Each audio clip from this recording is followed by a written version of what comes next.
No cameras, no headlines, just a quiet Sunday morning, and a boy named X holding his grandmother's hand, walking into a small church no one expected them to visit.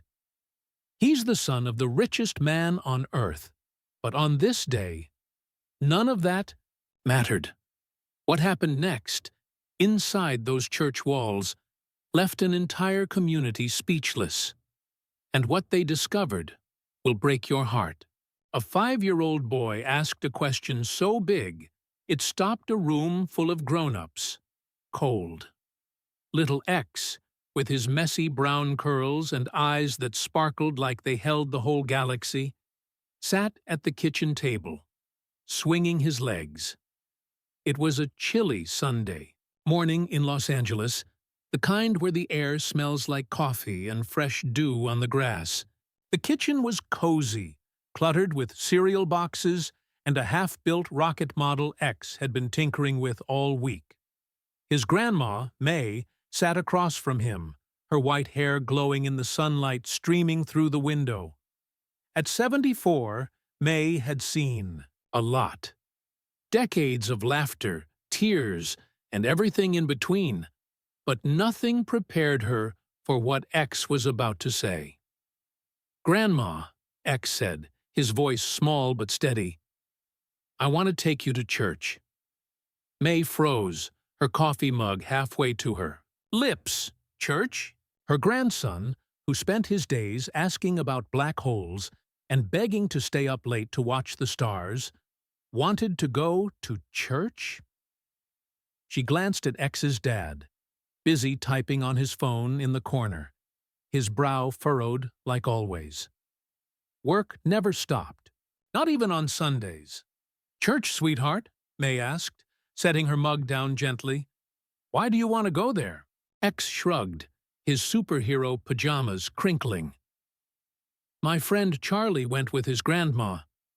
He said it felt special. I want us to feel special too."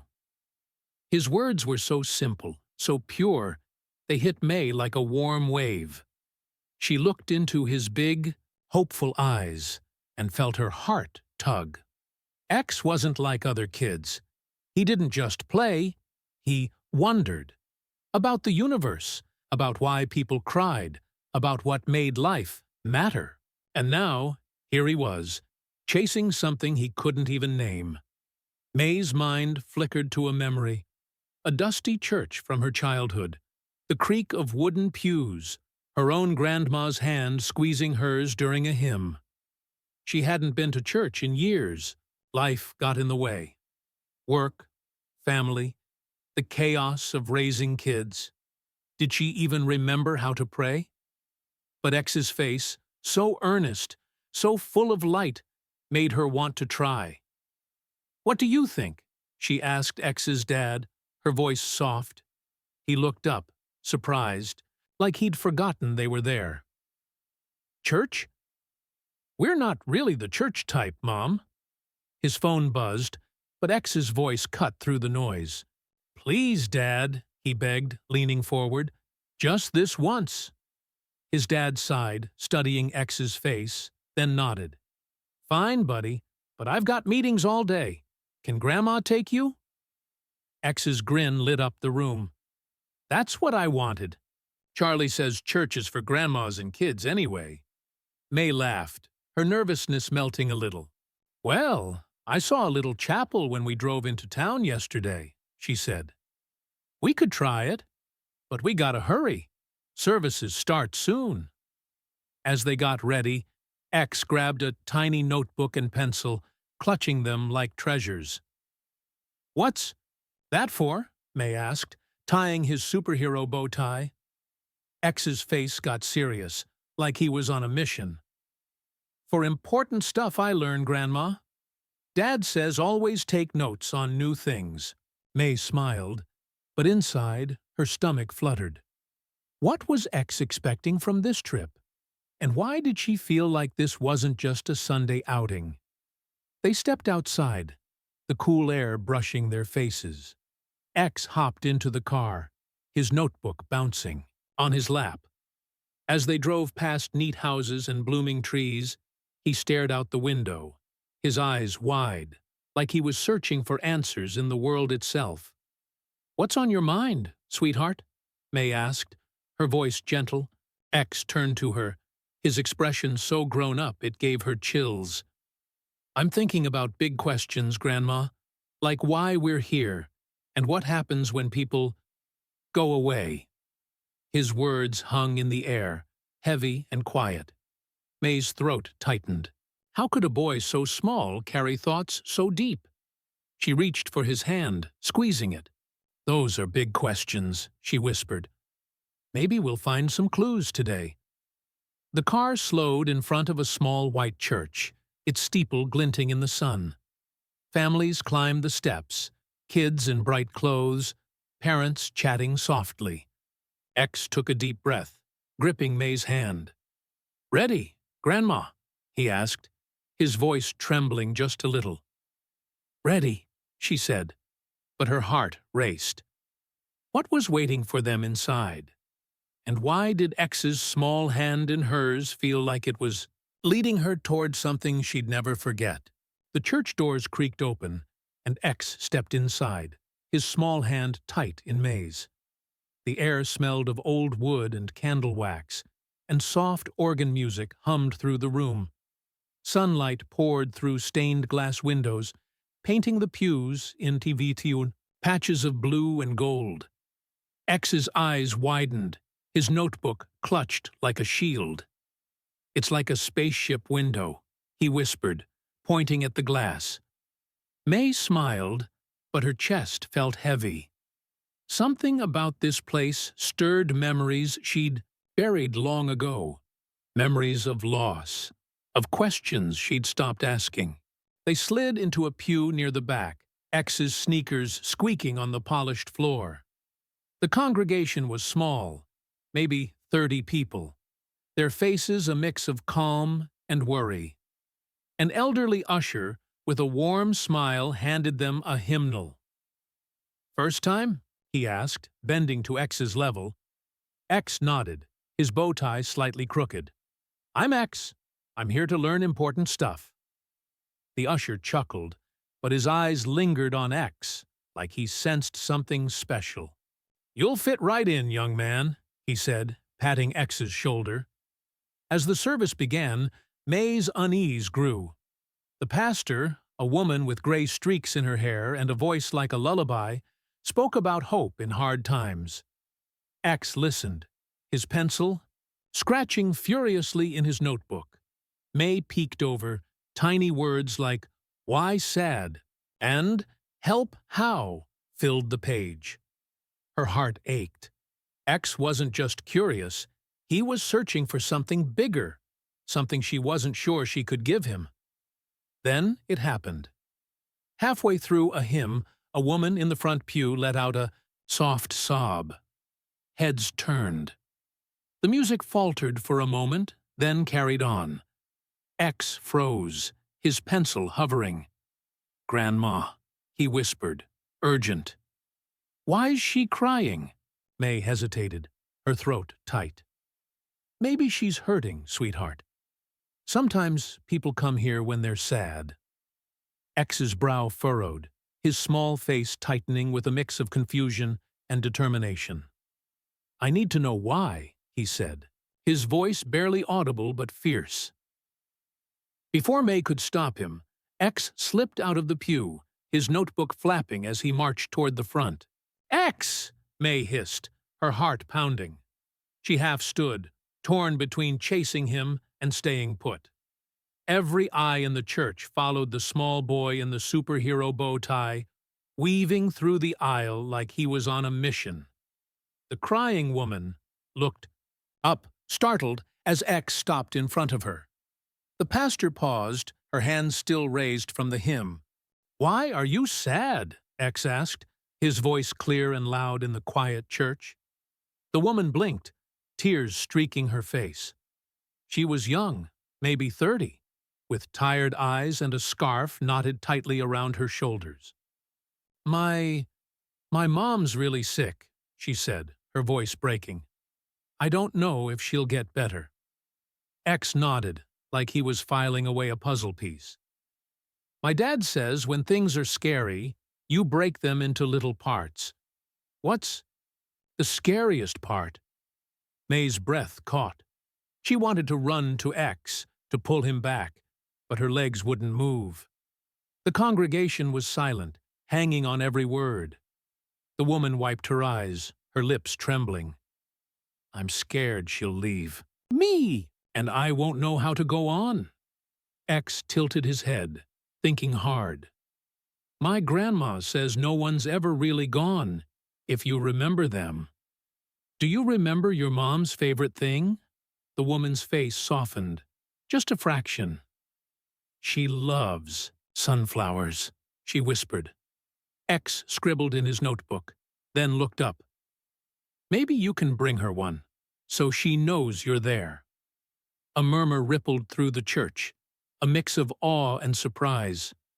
May's eyes burned with tears. How was her grandson doing this?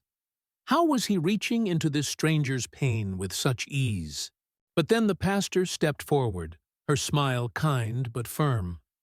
Young man, that was beautiful, she said. But let's let our friend have some quiet now. X nodded and started back to May, but his steps slowed. He glanced at the woman, again, then at the others near the altar, a man with a cane, a teenage girl staring at her hands. His small shoulders slumped, like he was carrying a weight too big for him. Back in the pew, X was quiet. His usual spark dimmed. May leaned close. You okay, sweetheart? He didn't look at her, just stared at his notebook.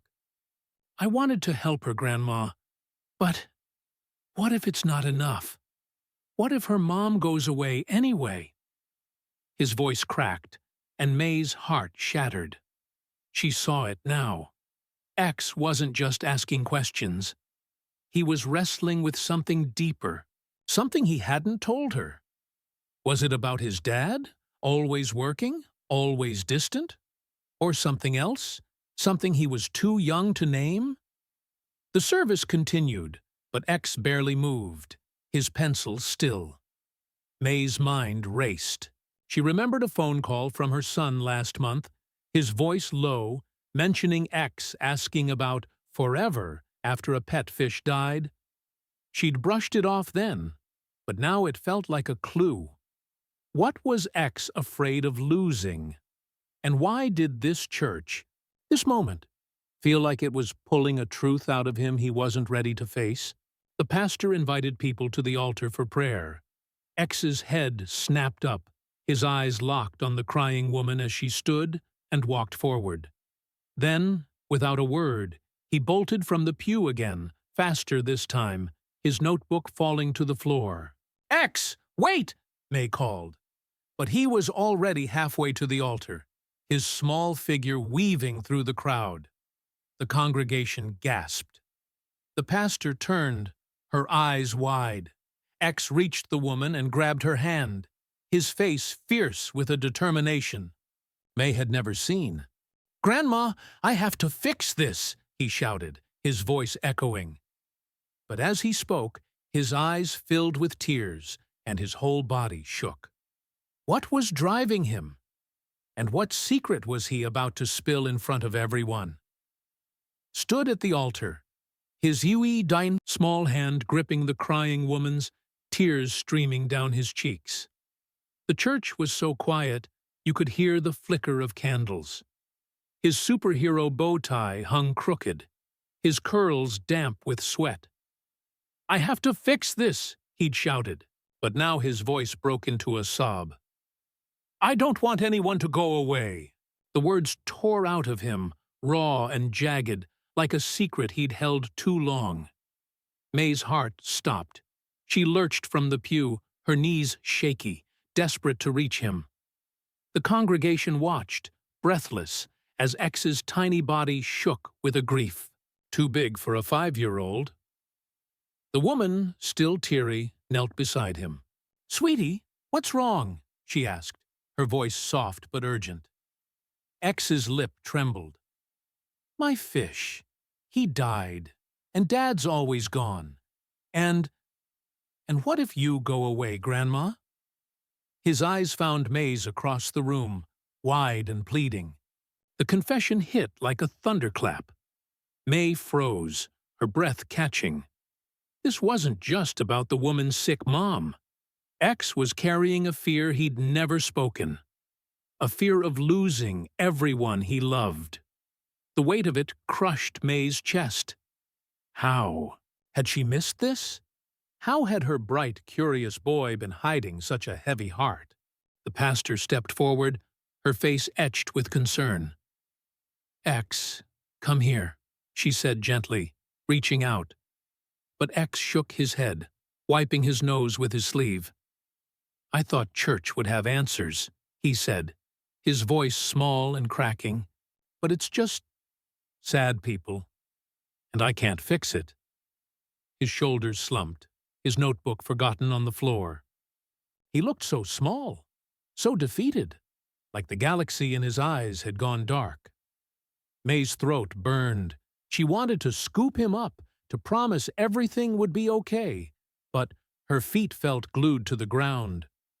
What could she say to a boy who'd seen too much of life's pain already? The silence stretched, heavy and suffocating. The congregation shifted, some dabbing their eyes, others whispering softly. May's mind raced back to her own childhood, to a day she'd sat in a church like this, crying after her father left. She'd felt so helpless then, so sure the world was too big to fight. Was X feeling that now? Was he giving up? The thought was unbearable. She took a step forward, her hands trembling. But before she could speak, something changed. The elderly man with the cane, who'd been standing silently at the altar, shuffled toward X. His face was weathered, his eyes kind but tired. He leaned down, his voice low and steady. You know, son, I came here today feeling pretty broken myself. My legs hurt, my wife's gone, and I thought God forgot about me. X looked up, his tears slowing. The man smiled faintly. But then, you asked that lady about sunflowers, and you reminded me of my wife. She loved them too. You didn't fix my legs, but you made me feel seen. That's something. X blinked, his mouth slightly open. The woman beside him nodded, squeezing his hand. You helped me too, she said. I'm still scared, but thinking about Mom's sunflowers, it makes me want to fight for her. A teenage girl nearby, who'd been quiet until now, spoke up. You made me think about my little brother. I have been so mad at him, but maybe I should just tell him I love him. Her voice wavered, but her eyes were bright. May watched, stunned, as a spark flickered in X's face. His shoulders lifted just a little, and his hand tightened around the woman's. I did that? He asked, his voice barely a whisper. The pastor knelt beside him, her smile warm. You did, X. You asked questions. You listened. That's how you start fixing things. Not by solving everything, but by helping people feel less alone. The organist began playing softly, a gentle melody that seemed to wrap the room inwick. X stood, his small figure framed against the altar, his tears drying. The congregation leaned forward, their faces a mix of shock and wonder. May's heart pounded as she realized what was happening. X wasn't just a boy with big questions. He was a spark, igniting something in everyone around him. But as he looked at her, his eyes still fragile, she saw a new question forming. He stepped toward her, his voice trembling but clear. Grandma, can we keep helping people, even if it's hard? The question hung in the air, and May felt tears spill down her cheeks. The church seemed to hold its breath, waiting for her answer. But before she could speak, a loud crash echoed from the back of the church. A door slamming open. A man stood there, out of breath, his face pale. "May!" he called, his voice desperate. It was X's dad. "We need to go. Now!" What had happened? And how would X's fragile new hope survive whatever came next? The church doors rattled as X's dad stood in the doorway, his face white, his breath ragged. "May, we need to go. Now!" His voice cracked, slicing through the soft organ music. The congregation turned, whispers rippling like wind through leaves. X froze at the altar, his small hand still clutching the crying woman's, his eyes wide with fear. May's heart slammed against her ribs. She stumbled forward, her legs heavy, the air thick with dread. What could make her son, always so calm, so controlled, look like he'd seen a ghost? "Dad?" X's voice was tiny, trembling, as he let go of the woman and took a step toward his father. The pastor raised a hand, her brow furrowed. "Sir, is everything okay?" she asked, her tone steady but tight. X's dad didn't answer. He crossed the room in 3 long strides, his shoes thudding on the wooden floor, and grabbed May's arm. It's about Mom," he whispered, his voice so low only she could hear. The hospital called. May's world tilted. Her mother, X's great-grandma, Lila, had been frail for months, her heart weak, her smile fading. May had told herself there was time, that Lila would hold on, but the panic in her son's eyes told a different story. "Is she?" May couldn't finish the sentence, her throat closing. Her son shook his head, his jaw tight. "She's asking for you, and X. We need to go now." The congregation fell silent, their faces a blur of concern. X, still standing by the altar, looked from his dad to May, his small body rigid. "Grandma, what's wrong?" he asked, his voice sharp with worry. May's heart shattered. How could she tell him? How could she explain that the great-grandma he loved, the one who told him stories about the moon and snuck him extra cookies, might be slipping away? The same fear X had spilled moments ago, losing someone he loved, was crashing into reality. Martu forced her feet to move, reaching X in seconds. She knelt, her hands shaking as she cupped his face. "Sweetheart, it's great-grandma Lila. She's not feeling well. We need to see her." X's eyes searched hers, his breath hitching. "Is she gonna go away?" he whispered, so soft it was barely a sound. The question stabbed May's chest. She wanted to lie, to shield him, but X's gaze demanded truth. "I don't know," she admitted, her voice breaking, "but she wants to see you." The church seemed to shrink, the stained glass light dimming as X's face crumpled. He clutched his notebook, his knuckles white, and for a moment May thought he'd collapse under the weight of it all. The congregation watched, some wiping tears, others bowing their heads.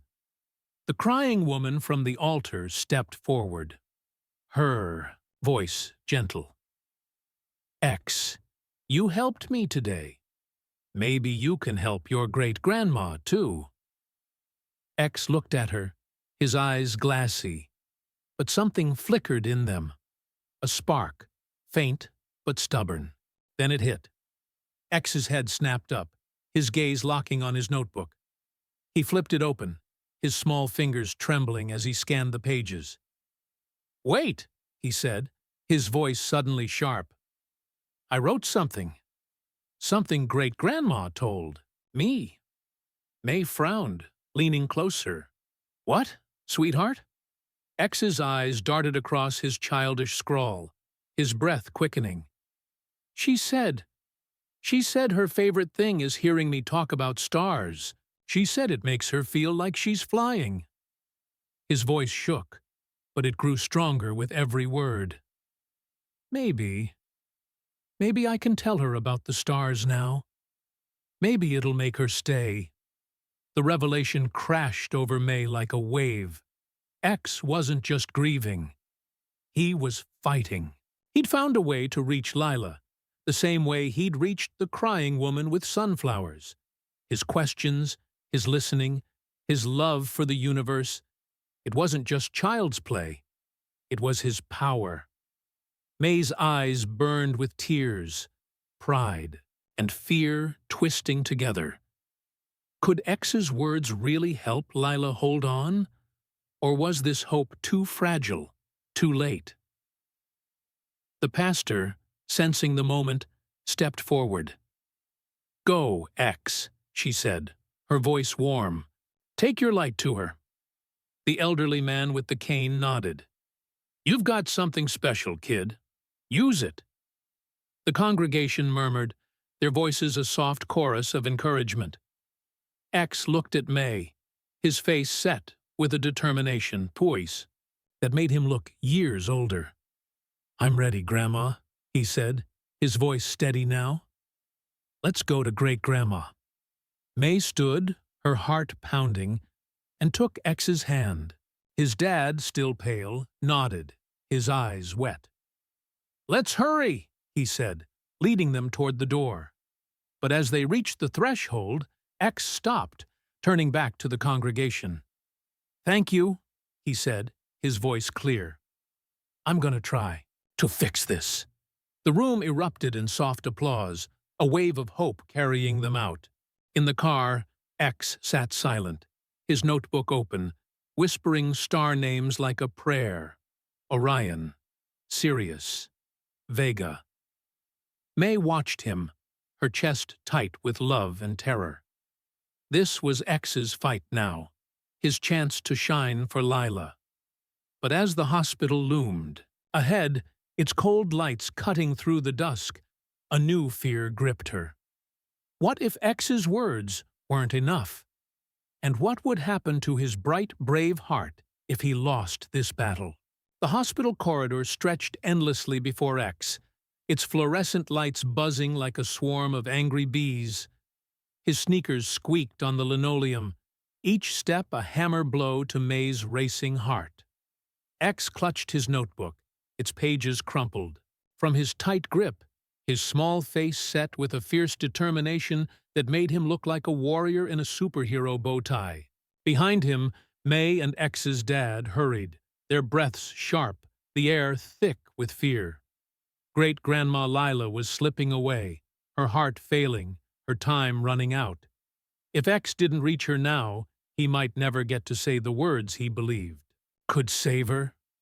"Room 312, X's dad muttered, scanning the signs. The hospital smelled of antiseptic and worry, its walls a stark white that seemed to swallow hope. Nurses rushed past, their voices low, their eyes flicking to the small boy, charging forward like he could outrun death itself. May's chest ached. X was only 5, yet he carried a weight no child should. The desperate need to keep Lila here, to prove his love could hold her to this world. If he failed, May feared the spark in his eyes, the one that lit up the church, would flicker out, forever. They rounded a corner, and there it was, room 312. The door loomed, half open, a soft beeping spilling out.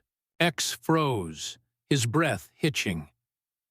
"Grandma," he whispered, turning to May, his eyes wide with sudden doubt. What if she doesn't hear me?" His voice cracked, and May saw it, the fear he'd buried under bravery, clawing its way out. She knelt, her hands trembling as she gripped his shoulders. "She'll hear you, sweetheart," she said, forcing her voice steady. "Because it's you. Just speak from your heart." X nodded, but his lip quivered. He pushed the door open, and the room swallowed them. Lila lay in the bed, her frail body dwarfed by tubes and monitors. Her white hair fanned across the pillow, her eyes half closed, her breaths shallow. The sight hit May like a punch. She looked so small, so far from the woman who danced with X under the stars. X's dad choked back a sob, his hand gripping May's arm, but X didn't hesitate. He ran to Lila's side, climbing onto the stool beside her bed, his notebook flapping open. "Great-grandma," he said, his voice loud, urgent, cutting through the beeping machines. "It's me, X. You gotta listen, okay?" Lila's eyes fluttered, a faint twitch in her hand. X leaned closer, his curls brushing her cheek. "I know you're tired, but I need you to stay. I've got stories about stars like you love. Orion's out tonight, and Sirius, the brightest one. You said they make you feel like you're flying, remember?" His words tumbled out, fast and desperate, each one a lifeline thrown into the dark. May held her breath, her nails digging into her palms. The monitors beeped faster, a jagged rhythm that screamed time was running out. X's voice rose, cracking with emotion. "You told me stars are forever, great-grandma. That means you can be forever too, right? Please, don't go." His hands shook as he flipped through his notebook, pages tearing. "I wrote it all down.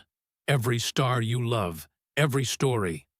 I'll tell you them all, every day, if you just stay." Tears streamed down his face, his small body heaving as if he could pour his whole heart into her.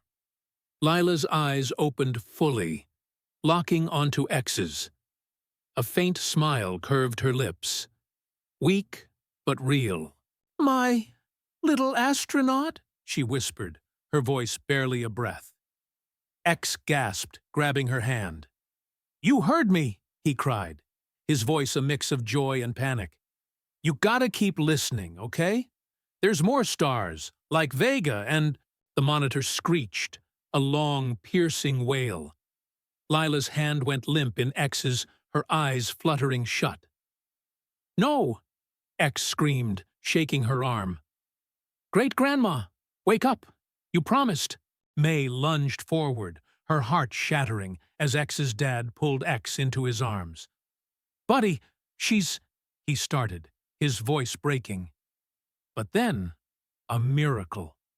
The monitor stuttered, then beeped again, steady and strong. Lila's chest rose, a shallow breath, then another. A nurse burst in, her eyes wide. "She's stabilizing," she said, checking the screens. May's knees buckled, tears spilling as she clutched X's dad. X, still in his father's arms, stared at Lila, his face a storm of hope and fear. Did I do it?" he whispered. The nurse smiled, her voice soft. "You gave her a reason to fight, kid." X's eyes widened, his tears slowing. He looked at Lila, then at his notebook, its pages scattered on the floor. "I'm not done," he said, his voice fierce, a vow. "I'll keep telling her stories, every day." He slid from his dad's arms, picking up his notebook, his small hands steady now. May watched, her heart swelling with pride and awe. X had faced the darkest fear a child could know. Losing someone he loved, and his words, his love, had pulled Lila back from the edge. As the monitors hummed, Lila's hand twitched, reaching for X. He grabbed it, his smile brighter than any star. The battle wasn't over, but X had won this moment. And May knew, whatever came next, her little astronaut would never stop fighting. With stories, with questions, with a heart that could light up the universe. The hospital room was quiet now, the monitors humming a steady rhythm, like a lullaby holding Lila to the world. X sat by her bed, his small hand curled around hers, his notebook open on his lap. His superhero bow tie was gone, lost somewhere. in the chaos, but his eyes glowed with a light that hadn't dimmed. May stood by the window, the dawn breaking outside, painting the sky in soft pinks and golds. Her heart felt full and fragile, like it might burst from everything she'd witnessed. X's dad leaned against the wall, his phone forgotten, his face soft with a peace May hadn't seen in years. X's voice, low and steady, filled the room. "And there's Andromeda, great-grandma," he said, pointing to a page in his notebook. "It's a whole galaxy, like a big family of stars. You'd love it." Lila's eyes were closed, her breaths shallow but even, a faint smile on her lips. The nurse had said she was stable. For now. No promises, no guarantees. But X had given her a reason to fight. May watched her grandson, her throat tight. He was different now. Not just the curious boy who'd dragged her to church. He was stronger, wiser, carrying a truth most grown-ups spent lifetimes chasing. Love could move mountains, even if it couldn't stop time. The journey had changed them all. May thought back to that Sunday morning, just days ago, when X's simple request had seemed like a whim. She'd been nervous, unsure, afraid of stepping into a church after so long. But X had led her, through the pews, to the altar. And now, here, to this hospital room, where life and loss hung in the balance. She'd seen him break, his small heart cracking under the fear of losing Lila. And she'd seen him rise, his words pulling a stranger from despair, his stories tethering Lila to life. He'd lost his innocence, that childlike belief that everything could be fixed. But he'd gained something greater, a courage to face the dark and keep shining. X's dad stepped closer, resting a hand on X's shoulder. "You did good, buddy," he said, his voice thick. X looked up, his curls falling into his eyes. "Dad, can we come back tomorrow? I've got more stories." His dad nodded, a tear slipping down his cheek. "Every day, if you want." May's heart swelled. Her son, always buried in work, had found his way back to his boy, the church, the hospital, X's relentless heart. They'd reminded him what mattered. The room felt smaller now, warmer, as if the walls held every word X had spoken. May thought of the congregation, their faces lit with wonder as X asked his big questions. She thought of the crying woman who'd texted May later, saying she'd brought sunflowers to her mom's bedside. X's spark had spread, touching lives he'd never know. And here, with Lila, it burned brightest. May crossed to X, kneeling beside him. "You're my hero. You know that?" she whispered, brushing a curl from his forehead. X smiled. Small, but real. "I just wanted to help, Grandma." As the sun rose higher, casting golden light across Lila's face, May felt a quiet peace settle over her. Life was fragile, unpredictable, full of questions no one could answer. But X had shown them all, that asking those questions, loving fiercely, was enough. She looked at her grandson, his small hand still holding Lila's, and knew he'd carry this moment forever. So would she. What makes a life matter? Is it the years we live, the things we build, or the love we leave behind? X, with his notebook and his stars, had found his answer. And as he whispered another constellation, to Lila, May hoped you, watching this story, would find yours too. Sometimes, the smallest hearts teach us the biggest truths.